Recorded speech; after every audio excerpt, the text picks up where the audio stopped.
Hi everyone, it's me. Welcome to today's video. We're doing another video where I'm standing, I'm gonna be active, I'm gonna be pulling books off the shelves because today I am going to give you some oddly specific book recs. If you do follow me on Instagram, you will have seen that this video is coming. I posted on my story the other day asking you guys for prompts for oddly specific book recs, and you guys delivered. I received so many specific recommendation prompts from you guys, so thank you so much for giving me so many fun prompts to challenge me because I'm up for a challenge today. I'm going to be going through as many of your requests as I can, but there were a lot, so I honestly don't think I will be able to get to all of them, so I apologize in advance if I don't get to yours. But if you guys do end up loving this video, please let me know and I will do a part 2 with any of the prompts that we don't get to today. But without further ado, we'll just get straight into it. All right, what is our first prompt? Also, you guys, I haven't actually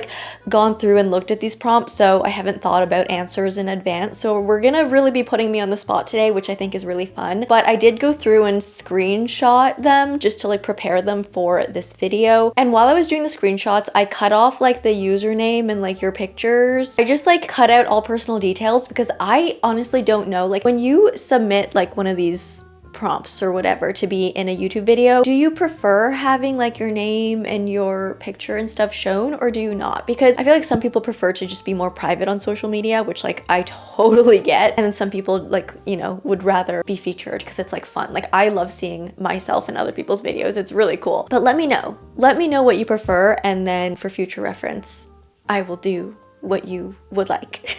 But anyways, this first prompt is drinking boiling hot coffee on a boiling hot day. Okay, so we've got a hot book. Hold on. I need to clip you guys in today so I can be fully hands-free and we can be pulling things off shelves. Okay, boiling coffee on a hot day. So what does that mean? I'm just kind of getting hot vibes. Desert vibes? Okay. Hot vibes. Ooh. Okay, I've pulled 3. The first one is The Trial of the Sun Queen by Nisha J. Tooley. I mean, look at it. It looks hot. We go to the sun realm in this one. I just feel this fits boiling. There's some spicy scenes in here, so you could take that as hot in another way. I pulled Vow of Thieves. I feel this prompt actually fits Dance of Thieves, the first book in this duology, more because we do have some more desert stranded vibes in there, but I don't have Dance of Thieves in physical because I read it on my Kindle. But yeah, a lot of the first book takes place kind of stranded in the desert vibes, so I thought that was fitting. Felt very hot reading that one. And then I pulled People We Meet on Vacation by Emily Henry because we're on vacation, so we go to a lot of hot places, but also there is one particular scene. It is actually quite an important scene for the coupling, the romance in this book, and it also happens to be on a day where the air conditioning breaks, there's no cooling, it's very hot and sticky, and I feel this fits the prompt. 3 books for a hot day. 2 of these are romantasy. This one's a YA romantasy, and this one's an adult with spice, and then this is a contemp romance. So there you go, hot books. All right, what's next? I'm ready. A standalone atmospheric romantasy with yearning and no spice, a potential 5-6 star read.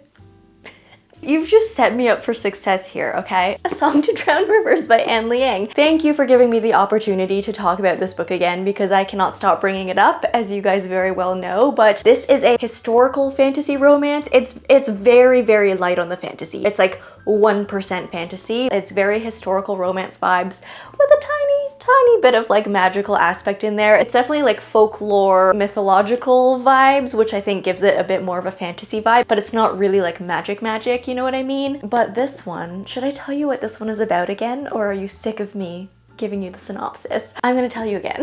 This one is based on a real Chinese legend. We follow Zixi, who is one of the 4 renowned beauties of ancient China. She grew up in a small village where one day a military general, Fan Li, finds her and decides to use her beauty to seduce the enemy king and take their enemies down from within. And so she goes along on this ride. There is a forbidden romance in here. There is so much yearning, probably the most yearning I have ever read in a book. And it is a standalone. This was a 5-star read for me, probably a 6-star read if I were the type of person to give 6 stars to books. This one is perfect for your prompt, and I feel this is all you need. I'm not even gonna pull another one. This is just it. So, A Song to Drown Rivers. Number 3, you guys are making this so easy for me. Traveling in time with specific rules to follow, not before the coffee gets cold. Ah, dang it. I was actually like, while I was reading the prompt, I was like, before the coffee gets cold. Time travel, you say, time travel. This one might take me a minute. I was getting too confident with those first 2 prompts. I was like, easy. A time travel, okay. I think you've stumped me with this one, but I've pulled some potential options. I pulled Recursion from Blake Crouch. I actually have not read this book yet, but this is a sci-fi, and I think there is something to do with time travel in here. Hold on, let's check. Yeah, part of the blurb says, at once a relentless page turner and an intricate science fiction puzzle box about time, identity, and memory. So that kind of gives me time travel vibes. I don't know if there are like rules to follow the time travel, but I don't know. I haven't read it yet. I also pulled The Unmaking of June Farrow by Adrienne Young. I feel like this one doesn't have like very many rules, let's say, with the time travel, but there is a time travel aspect to this, and I absolutely loved this book. It's like a time travel mystery with a little bit of romance tie-in, and I'm obsessed with this book. So I feel like I just had to pull this for the time travel element. I pulled The Prisoner of Azkaban by Harry Potter. Harry Potter, the 3rd book. I feel like this requires no explanation. If you've read it, you know. The Ministry of Time. This is probably like my most time travel-y book that I've read, and there are definitely like rules and regulations involved. I feel like this one focuses more on the like emotional impacts and the cultural impacts of time travel versus just time traveling over and over again, if that makes sense. But there's, you know, it's called The Ministry of Time. There's a lot of time travel in this book, so there you have it. I feel like that is the best I can do with this prompt. You got me with that one. All right, next. I'm starting to warm up. I'm getting into it. Okay, books with twists that had your jaw dropped to the floor. Okay, I feel like I read a lot of books with twists in them. Oh my gosh, where is it? It's over here. Blood Over Bright Haven by M.L. Wang. I feel like it wasn't like a twist at the end that got me, but there's a twist in the middle, like a big reveal that just like my jaw was literally on the floor. So I immediately thought of this, but this is like a academia, alchemy, fantasy, sci-fi, female rage, political type of a book, and I absolutely loved it. The second book I pulled is Five Broken Blades by Mai Corland. This one is about 6 characters who just like all betray each other, so this definitely has a lot of twists and turns, and I remember the ending just like baffling me. And the third book I picked was The Prison Healer by Lynette Noni. This is a YA fantasy, and while some of this book was, I think, quite predictable for me, there was a twist at the end of this that absolutely caught me off guard, and I don't know how it caught me so off guard, but yeah, this one definitely had a big twist for me. So we're going with these 3, all fantasies, but Five Broken Blades is an adult romantasy with multi-POV. Blood Over Bright Haven is, as I mentioned, just like female rage, political, fantasy, sci-fi. And then The Prison Healer, very much like YA fantasy, trials, super fun. There are 3 twisty books. All right, next, give me more dragons, but not Fourth Wing. Okay. There's probably more. I feel like I read so many dragon books because I love dragons, but I pulled Daughter of the Moon Goddess by Su Lin Tan. I actually just read this very recently. But we definitely have dragons in here. This is a YA fantasy romance, very based in Chinese folklore. Also a really, really good spring read because we have a lot of floral imagery, and I feel like the vibes are just perfection for spring. So yeah, read this recently. It has dragons. When the Moon Hatched by Sarah A. Parker. I feel like we all kind of know about this book at this point, but very, very, very dragony. Probably the most dragony out of all of these dragon recommendations I have. The dragons also crystallize into moons in this book, and I feel like the way dragons are portrayed in this one is very poetic, and I really, really enjoyed that. Oh, my books are falling. This brick of a book, Priory of the Orange Tree by Samantha Shannon, has a lot in here, okay? This, you know, Samantha Shannon had a lot to say, but along with many, many things, court politics, we follow a cast of 4 different characters. Dragons are very prominent in like 1 or 2 of these storylines. And then I have Six Crimson Cranes by Elizabeth Lim. There is a lot of dragons in this book, and also in the sequel in this duology, it's literally called The Dragon's Promise. We definitely have lots of dragon characters in here, and I would say the dragon characters in here are actually quite similar to Daughter of the Moon Goddess. I think because of the type of dragons that are portrayed in these books. Oh, these are getting heavy in my hand. I'm literally standing on one leg. I don't know if you can see, but I'm standing on one leg and balancing the rest of these books on my knee. What was I saying? Yeah, oh, I'm falling. I'm gonna put these books down. The dragons in these two books are very similar because they're based on, I think, like very similar mythology. So there we have it, 4 dragon books. I was literally falling over trying to balance those, probably because of this one. Books that give Canadian summer vibes. I think there is only one correct answer for this, and it's anything Carley Fortune. So Carley Fortune is a Canadian author. She grew up, I'm pretty sure, in Toronto because a lot of her books are set in Toronto, and then Muskoka, which is like the cottage country region, and her books are all just like immaculate Canadian summer vibes. In terms of the plot of her books, I am very mixed. Some of her books I have really loved, and some of her books I have not really enjoyed at all. But if there's one thing she is consistently really great at, it is setting the scene for a Canadian summer. So Every Summer After is her first book. I actually really loved this. If you've read Love in Other Words by Christina Lauren though, it is very much like the same plot, but just set in Canada. But I don't know, I really enjoyed this book. Her second book was Meet Me at the Lake, and I was very mixed on this, but this one also takes place between Toronto and Muskoka. And then her third book, which was released last year, it was called This Summer Will Be Different. I read it on my Kindle, so I don't have it in physical, but that one is actually set in PEI, which is really fun. It's very coastal, very seaside. In the States, I feel like the equivalent is maybe Maine, maybe? Like it's very coastal, like very East Coast, coastal vibes. So that was last year's book. And then this year's book that is coming out, I think it actually has come out now, is actually about the brother from Every Summer After, and it's called One Golden Summer. And I haven't read it, but I'm pretty sure it probably takes place in Toronto, Muskoka, Canada. Carley Fortune is your best bet for this vibe. Okay, oh, this one's gonna be tough, I feel like. Metatextual novel with multiple points of view written in several different tenses. Oh goodness. Have I even read a book like this? I feel like I have not really read a book for this prompt, so you may have stumped me with this one. I think the closest I can think of, The Night Circus by Erin Morgenstern. I don't know how like metatextual it is, but it definitely has some interesting POVs. We have multi-POV with mostly third-person POV, but then we get these second POV chapters mixed in throughout, and the second-person POV in particular really popped out to me as like, whoa, this is a POV that I don't normally read. So just like thinking about your POV wishes, I feel like this fulfills that side of your prompt. There was also another book that comes to mind that doesn't fully fit this prompt is The Fury by Alex Michaelides, because there were points in that book where the narrator broke the fourth wall and like spoke to the reader directly, and they were like, hey, as I tell you this story, I'm gonna say this, but remember this. And I feel like that was very meta feeling. I don't know, maybe,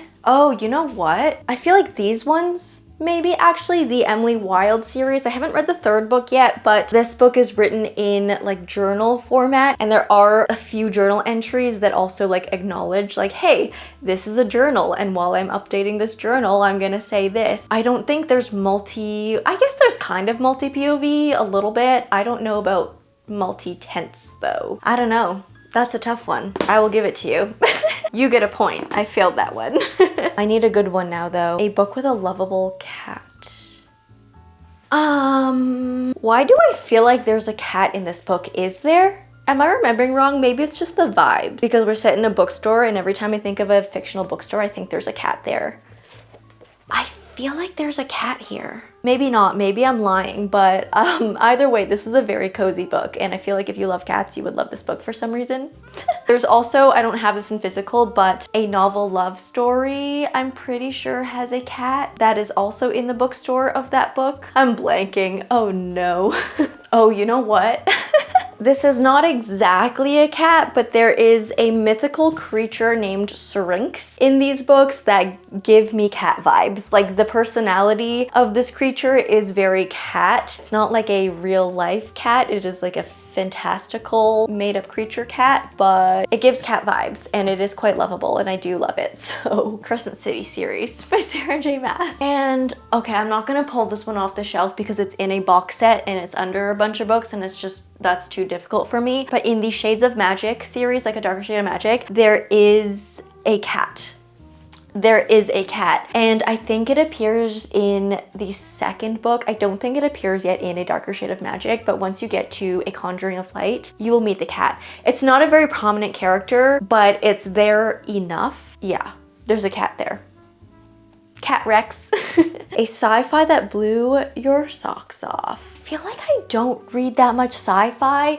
One book that I read that is like sci-fi-esque, this is definitely a fantasy, but it's like a sci-fi fantasy. There are definitely sci-fi elements in here, is The Will of the Many by James Islington. This absolutely blew my mind last year. It was so good. The second book is coming out later this year. I'm so excited for it, and I definitely have to do a reread of this one before the next book comes out because this is one of those books that is just so detailed. I think it is like the structure of it is more of a fantasy, but it does give some sci-fi vibes. The Will of the Many. Oh, there's also The Bone Season by Samantha Shannon. This is another book that gives kind of like a mix of sci-fi and fantasy vibes, but this is a part of a big series. It's gonna be 7 books. There are 5 out so far. I absolutely really love this series as well. It definitely gives sci-fi, like sci-fi future vibes. I still have to read, as I mentioned, Recursion, which is on my TBR cart by Blake Crouch, and I also have Red Rising by Pierce Brown on my TBR, and those two are both sci-fis that I think will probably end up blowing my mind. So there are 2 recs that I haven't read yet, so I don't know if I'm legally allowed to recommend those before I read them, but there we have it. A book about books. I really like books about books. I feel like they give really cozy vibes. I feel like these are going to overlap a lot with the books with cats. But The Storied Life of AJ Fikry, this is set in a bookstore. Our main character is actually like a grumpy curmudgeon bookstore owner. We also have a character in here that sells books for a living, like sells books, like she works at a publisher and she sells books to bookstores to like stock. And so there's lots of emphasis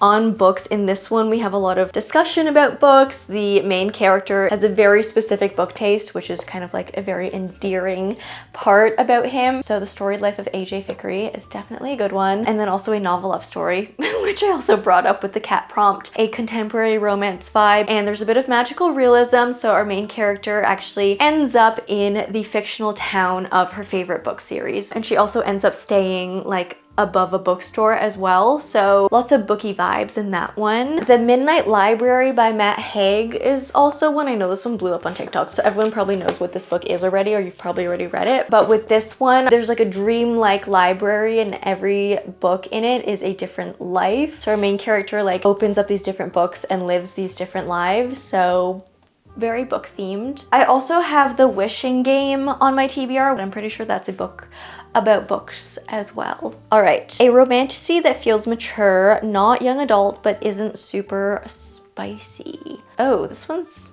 a little difficult. I feel like a lot of things are pretty super spicy these days. I'm gonna pull The Bone Season again. I feel like this one feels very adult. It is a pretty deep world and there is a romance in this book. It's definitely a side plot. I don't know if I would call this book a full romantasy. It is more just a fantasy with a side plot of romance, but I do really like the romance in this book and it is not overly spicy, at least from the first 2 books that I've read so far in this series. And then I think just Samantha Shannon in general. So I'm pulling Priory again, and I know, I'm sorry, this book is so thick, but this does have some really good elements of romance, and again, like, they're not very spicy. Oh, and okay, A River Enchanted by Rebecca Ross.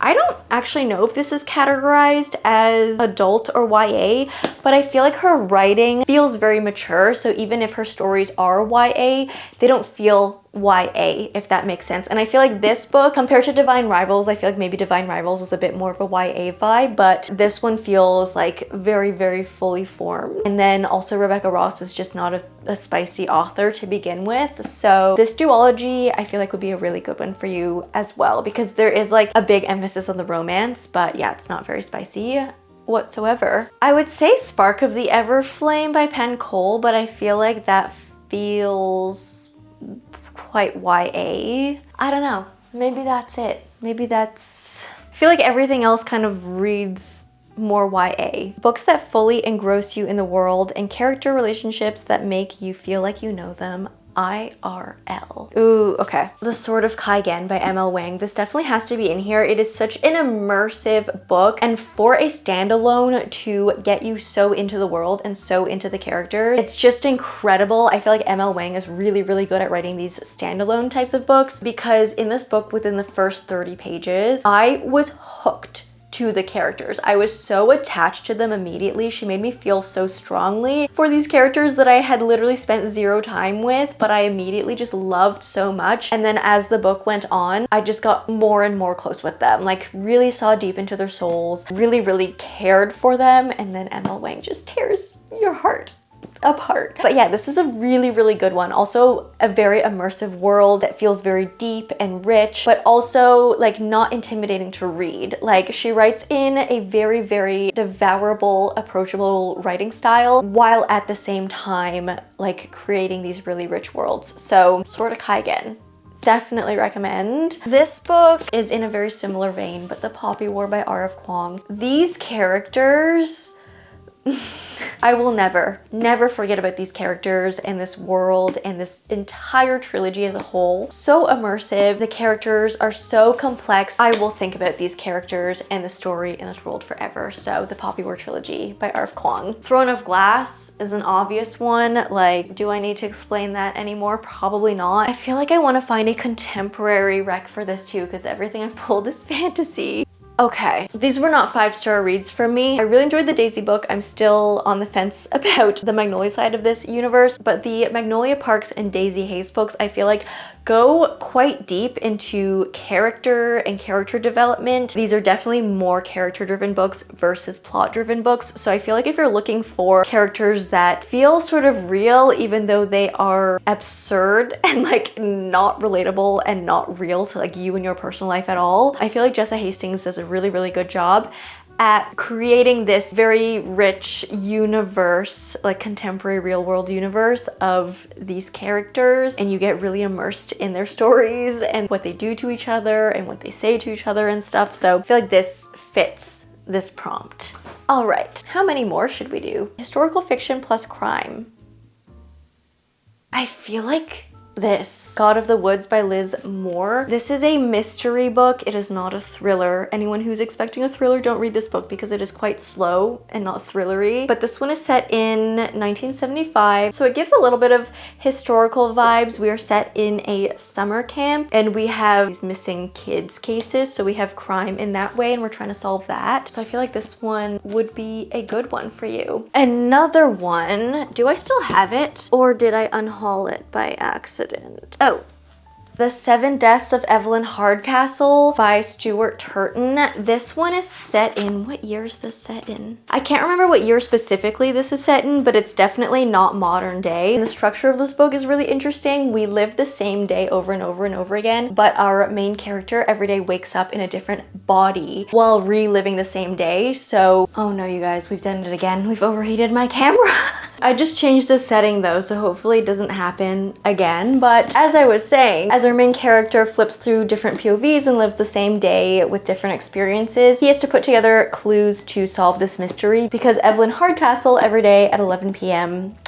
dies. So he has to figure out who's doing it, why it's happening, and that's a good historical crime one as well. Do we dare fit in some more prompts? I think let's do it. Let's challenge this camera. Okay, oh, this one's from Bestie Bailey. I'm actually gonna include Bailey's picture and stuff on here because Bailey is a booktuber bestie and I feel like she wouldn't mind having her face on screen. Okay, give me a book where the pining and tension physically pain you. Also, you're pretty. Thanks. I don't take compliments very well, but coming from you, come on.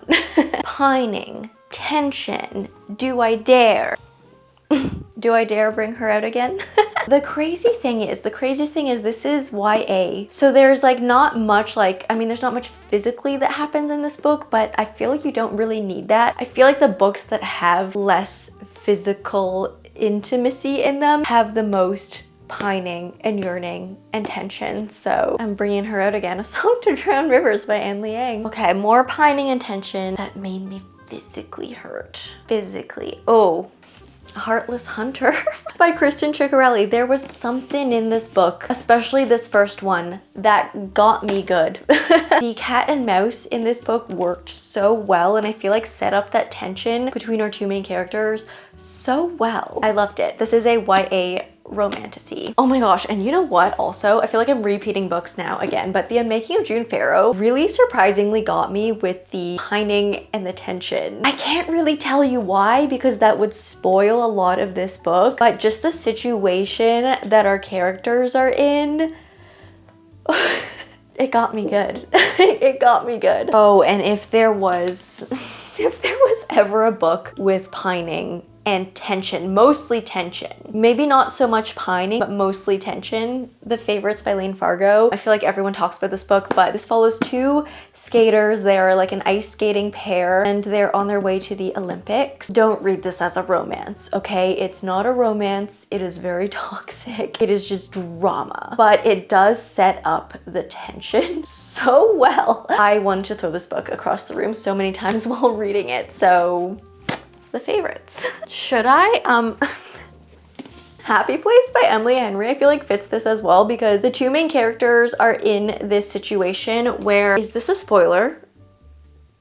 No, because it's in the plot synopsis. Our two main characters are in this sort of like reverse fake dating situation. They've been together, they broke up, but then they still need to pretend that they're together for their friends, like in front of their friends. And the situations these two got put in made me like, I was in physical pain while reading this, but in the best way. Okay. This one's actually by one of my best friends, Deborah. Hi, Deborah. Something that is cute and magical and can make me tear up but not full send cry. First instincts went to The Storied Life of A.J. Fikry again. I've picked up that book twice already in this video, so I'm not gonna pick it up again. But that one made me feel all sorts of emotional vibes, but also like cozy, fuzzy emotional vibes and hugged on my heartstrings, but yeah, didn't make me fully cry. So that one would be a good one. But to give that plus like the magical vibe, it's gotta be House in the Cerulean Sea by TJ Klune. This one is just so fuzzy and cozy and like tugs at your emotions, but like it's a good feeling, like a good, wholesome, warm hug feeling. So this one I feel like fits this prompt absolutely perfectly. Ooh, this one's by Bestie Freya, so let's do this one. A fantasy world with mythical creatures and a love story, hee hee. Mythical creatures. Mythical creatures.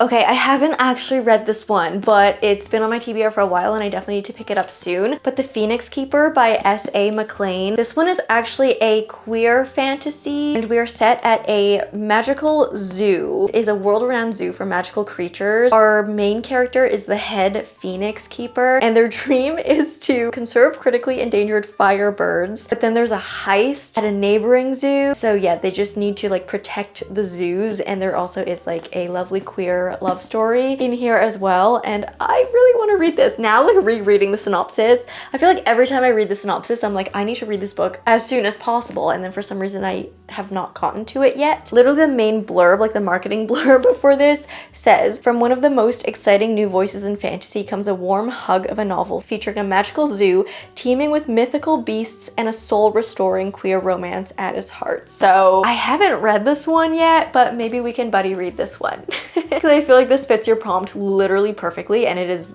the only book my mind went to when seeing your prompt. So The Phoenix Keeper. I actually don't know if you've read that one yet, so if you haven't, let's buddy read it. Should we try like one or two more? Okay. When I want to go on a dangerous adventure in a sundress. What? I feel like I understand the vibe you're going for, but my mind is blank right now. Maybe 6 Crimson Cranes, because we have this like very like feminine, softer type of a character who does end up going on this quite dangerous adventure. This might give those vibes. It's not like sundress. It's more like ancient China dress, like ancient China princess dress, but like I kind of feel like this fits. Oh, again, like I'm not getting the sundress vibes, but maybe Enchantra by Kaylee Smith. This is the second book of a series, but I feel like the character in this, she's very girly pop and she kind of goes off on her own little adventure. So maybe that. I feel like that doesn't fully fit though. A Dangerous Adventure. Maybe Something Wilder by Christina Lauren fits this. It's not sundress vibes, but it is like summer adventure vibes. It's like this contemporary romance that it turns dangerous. So maybe this? I don't know. Let's do one more though. Book with an animal as the main POV. Oh, I have just the one. Remarkably Bright Creatures by Shelby Van Pelt. I read this like 5 years ago, 4 years ago. There is an octopus. There are different POVs, so you're not spending the entire time as an octopus, but there are octopus chapters, and the octopus is a very, very prominent character in the book, like drives almost the entire story. Also, incredible book, so good, made me actually sob. Like, I cried so hard reading this book, and I did not expect that coming from an octopus book, but trust me, this is so good, and it's about an octopus, so there's your animal main character. Okay.